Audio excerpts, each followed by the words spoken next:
Time now for our Westways Weekender, where we feature content from the Automobile Club of Southern California's Westways magazine. And today we're exploring beautiful Long Beach. Joining us live this morning is Westways editor-in-chief Jim Benning to tell us all about it. Jim, I understand you're on the Queen Mary this morning. I am on the Queen Mary. It's a great place to be. You know, I think when most people think of Long Beach, in fact, they think about the port and the waterfront and the Queen Mary. But I have to say there's a lot of other great stuff happening in Long Beach as well that I want to tell you about. Tell us, what are the newer things to do right now? Yeah, I mean, I think one of the classic things to do that I really love personally is stand-up paddling and kayaking. Long Beach is one of the best places to do that. And in particular on Alameda's Bay, you can actually paddle across the bay and into the Naples canals, which are kind of like Long Beach's answer to Venice, Italy. Yeah. They're lined with beautiful houses.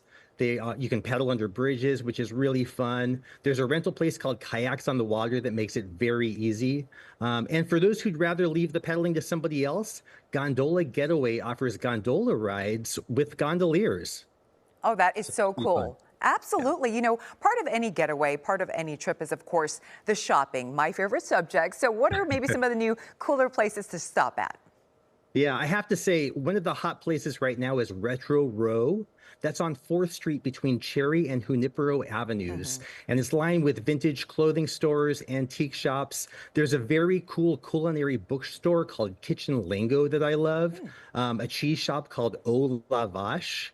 And even if you don't roller skate, I have to say, step inside Pigeon's roller skate shop. It's one of the most colorful places I've ever been. And they will turn any pair of shoes or boots into a pair of roller skates, which I think is a lot of fun. Oh, those are so cool. I love local mom and pop shops, the unique, stores you don't find anywhere else. And those look so neat. And of course, we talked about the Queen Mary, the Long Beach, the city known for the Queen Mary, and the Long Beach Aquarium as well. What's new there? Yeah, well, I mean, as you know, there was some doubt about the Queen Mary's future a few years ago, but I'm happy to say that the Queen is alive and well. The operators are really leaning into the ship's history these days, which I think is great. They posted QR codes all around the ship, so anybody who's seeking more information about interesting sites can just scan them with their phone and read more.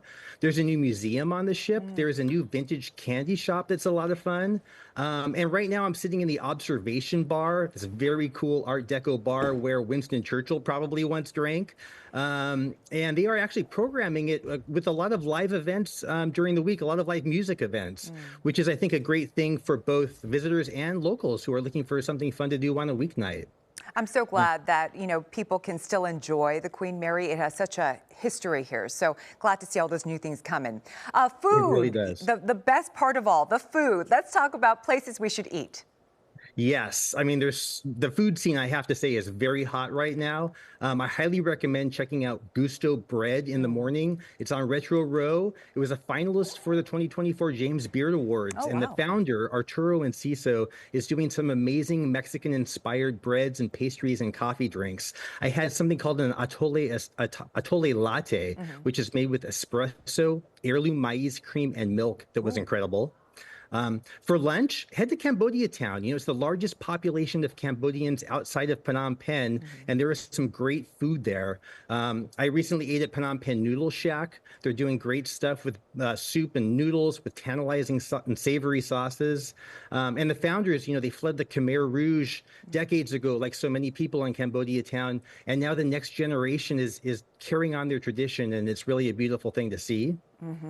For dinner, Olive and Rose is a new place in the city center motel in downtown Long Beach. It's from the same siblings who run Heritage, which is Long Beach's first Michelin-starred restaurant. And they're really doing some great stuff. I had an endive salad with dates and Humboldt fog that was delicious. Wow. And a roast chicken served with foraged mushrooms. I don't often get excited about chicken, but this chicken dish was next level. So check that out. And finally, for drinks, I highly recommend going to the new Fairmont Breakers Hotel on Ocean Boulevard. This just opened following a $150 million renovation of a historic building. Once you get there, take the elevator to the 14th floor where you'll find Halo. That is the rooftop bar. They're doing great cocktails, but the views are really what's center stage right there. You can see the port. You can look out toward the Hollywood Hills. It's just gorgeous. Wow, having a Michelin-starred restaurant, that is huge. I'll have to check that out. Jim, let's also talk about any big events happening in the area coming up soon.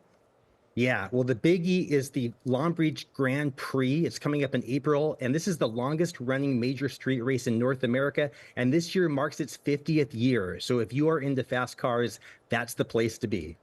You know, that's going to be a place where I need to go. I think Sheba enjoys some fast cars and hardcore driving. What do you think, Sheebs? No, I like slow cars, but Okay. I'd like to watch them go fast. Okay, that's just me, Jim. I apologize. I love to. She's the daredevil of this crew. This is right up my alley. Jim Benning, thank you so much for all your recommendations. We appreciate having you. Thanks so much, guys.